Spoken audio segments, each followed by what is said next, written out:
有一種人喺一班人入面永遠自動退後一步，唔係佢冇意見，係佢覺得大局緊要過自己。開會佢讓，食飯佢遷就，佢唔覺得委屈，佢覺得咁樣先啱。你可能識一個咁樣嘅人，又或者你就係呢類人。有一個人寫咗一首歌講緊呢種人，好多人聽完話好偉大，好淒美，但我覺得咁樣聽會聽漏咗最重要嗰樣嘢。呢首歌由第一句開始就只有一個方向，向下。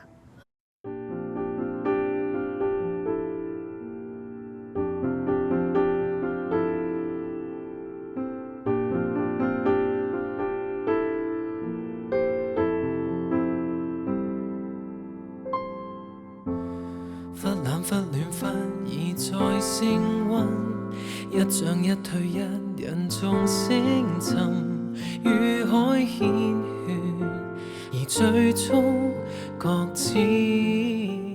鯨落，陳卓賢個人單曲，曲詞都係佢自己一個人包辦，而佢個靈感都唔係嚟自咩文學典故，係佢喺網上撞見一篇文，講一個叫鯨落嘅海洋現象。大部分人聽呢首歌會當佢係一首關於愛情嘅歌，愛另一個人，愛到願意犧牲。但陳卓賢自己講過，佢寫呢隻鯨嘅時候，寫緊嘅係佢自己。佢入行之前係打排球嘅，做過香港青年軍，之後加入一隊12個人嘅組合。由頭到尾佢做嘅事都係團體，所以佢好早就習慣咗先企喺人哋嘅角度諗，喺一大班人裏面默默做嘢，為咗顧全大局，遷就人。佢話呢種性格好難改，凡事以大局為先，好難每件事都諗自己。所以隻鯨唔係一個比喻，隻鯨就係佢自己。沉沒在大海，怎會有權被愛？命運若一早記載，緣分不再擁有沒有，不必追究。回報是見着那些笑口，鯨落入大海，只有冷凝綻放，寂靜在暗淵漸降。海魚即管吃喝，為愛後葬於海溝這軀殼。佢冇話佢唔想被愛，佢問嘅係我仲有冇資格？好多人會話好偉大，係無私奉獻嘅最高境界。但陳卓賢自己嘅講法同呢個完全唔同。佢講過嘅大意係，咁鯨魚未必想一出世就被困喺海洋，但呢件事係與生俱來嘅，佢根本冇選擇權。而如果鯨落係佢唯一嘅出路，咁就將佢做好。呢首歌唔係喺度歌頌犧牲，佢講嘅係當你根本冇得揀嗰陣，你可以點？呢兩件事差好遠，一個係我選擇偉大，另一個係我冇得揀，但我唔想就咁算數。而第二種先係大部分人真正嘅處境。天際展翅飛，如何想像？海裏撥旗永難同信箱，儘管相似，為何總是未見也飛上天？就算返回幾次，也都如此。鯨盼亦卻沒到天空，餘生也往深海送。呢段一直有人話寫得好靚，因為佢捉到一個錯覺，翼同旗形狀係好似，但一個上得天，一個世世代代只可以喺水入面。但呢個唔係錯覺，呢個係真嘅。如果你把一條鯨嘅胸鰭 X 光照出嚟，你會見到入面有骨，係一節一節分開嘅指骨，同你隻手入面嘅係同一組骨。生物學叫呢個做同源，同一份藍圖長成唔同嘅樣。點解會咁？因為鯨嘅祖先唔係魚，5000萬年前佢哋係喺陸地上面行路嘅四腳動物，有一種過渡期嘅化石。個學名直譯出嚟，意思就係識行路嘅鯨，即係話鯨嘅祖先曾經有腳，曾經企喺岸上，然後佢哋翻咗落海。首歌唱嘅唔係我從來未擁有過天空，係我曾經企喺陸地上面，但我落咗嚟。佢隻鰭入面到今日都仲收埋住一隻手，一隻永遠唔會再用嘅手。一條鯨死咗之後，如果佢沉到夠深，就會發生一件事。深海係一個好貧瘠嘅地方，平時得少少有機物由上面慢慢飄落嚟，好少。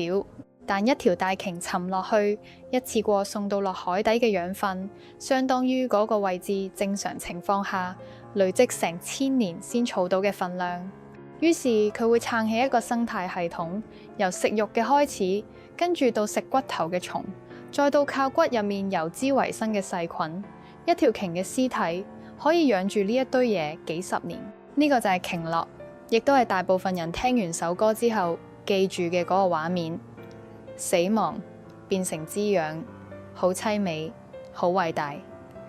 但呢件事唔係每條鯨都做得到。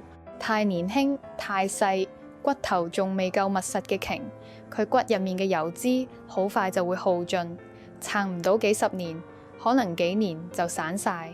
要養得起成個深海群落，條鯨要夠大，要夠重。講白啲，一條冇好好活過嘅鯨落下去，養唔到任何嘢。而喺同一個海底，仲有另一條鯨，佢冇死，佢喺度唱緊歌，佢已經唱咗幾十年。一套本來用嚟偵測潛艇嘅水下收音系統，收到一個奇怪嘅信號，聽落似鯨，但頻率唔對。藍鯨唱歌大約係10幾到40赫茲，呢條係52。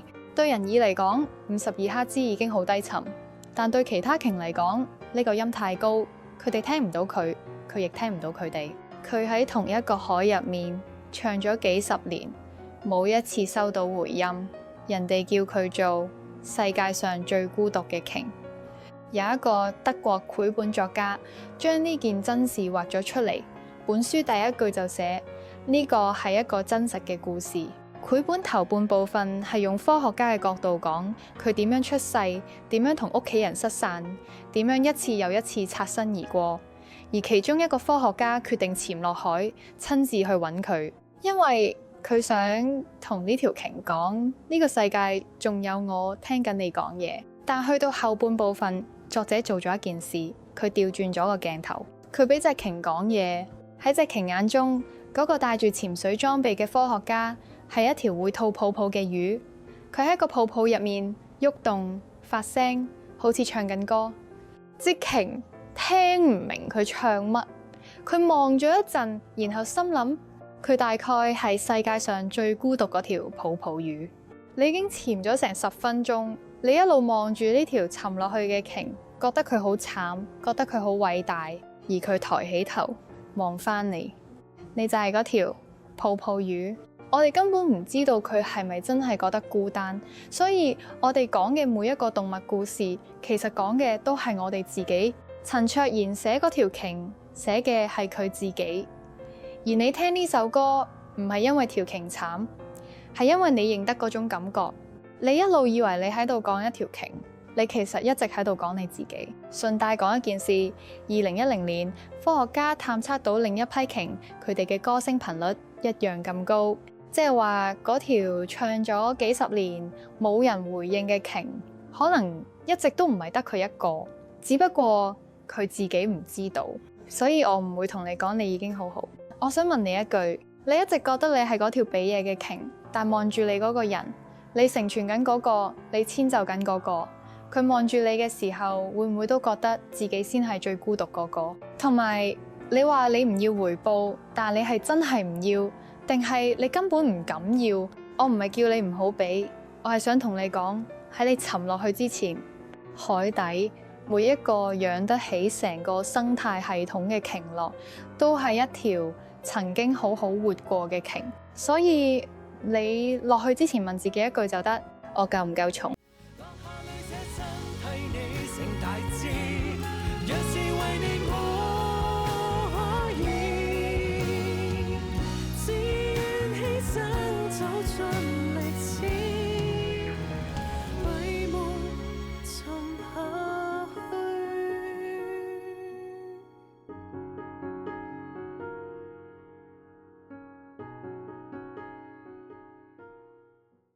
微想事務所，你而家喺幾深？留低喺下面，微小的念頭慢慢想。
咫尺之處只有這黑夜，千里分隔任狂徒再些，多麼可怕，仍能安躺，哪管水花四濺，讓我雖錯觀念花生甜甜。